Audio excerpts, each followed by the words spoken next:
D'abord, il faut dire que j'ai eu un avantage du fait que j'habitais longtemps à Nairobi et que je connaissais déjà un peu les slums, les bidonvilles de Nairobi.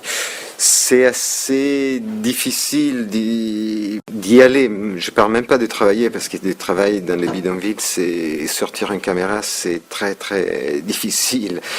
Mais c'était plutôt des visites jour après jour pour essayer de comprendre comment vivaient les filles là-bas et avec le petit espoir que de temps en temps la presse il change les choses. C'est des esclaves, ils vivent dans des ghettos et dans des petites baraques de 2 mètres par 2 à Nairobi. Les clients, c'est des ouvriers, c'est des gens, des pauvres des banlieues qui ont dans la poche 50 centimes. Et j'ai trouvé que la situation du point de vue de l'hygiène, des maladies, du sida, c'est énorme.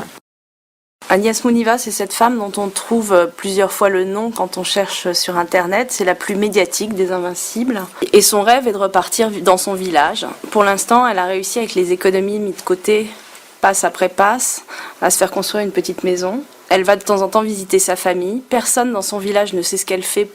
Elle vient toujours les bras chargés de cadeaux. Et pour l'instant, elle n'a pas encore assez pour pouvoir monter une exploitation agricole. Donc elle retourne elle va dans son village de temps en temps, une journée ou deux, voir où en est sa maison.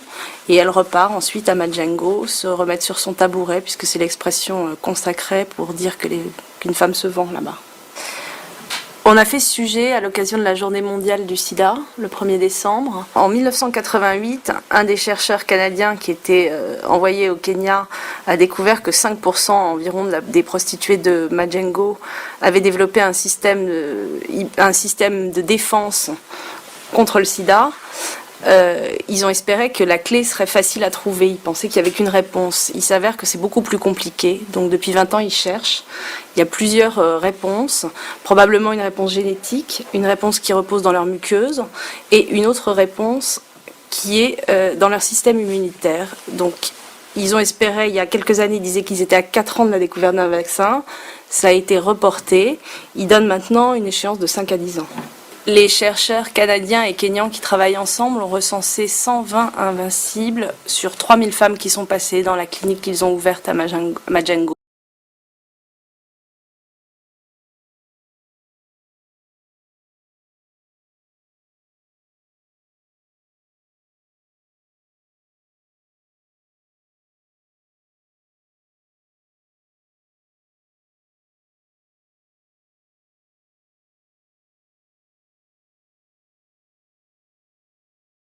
C'est impossible de se protéger avec le métier qu'elles font. C'est complètement impossible. Parce qu'il y a des accidents, parce que de temps en temps, un client leur offre un peu plus d'argent et c'est important pour elles, pour ne pas en mettre parce qu'il n'aime pas ça. Parce que soit elles ont des clients réguliers et elles considèrent à ce moment-là que c'est comme des petits amis et qu'il ne faut pas en mettre. Elles sont toutes en contact, un jour ou l'autre, assez rapidement avec le virus. Certaines ont fini par développer la maladie parce qu'à un moment, leur système immunitaire a soit oublié la réponse, soit a baissé la garde.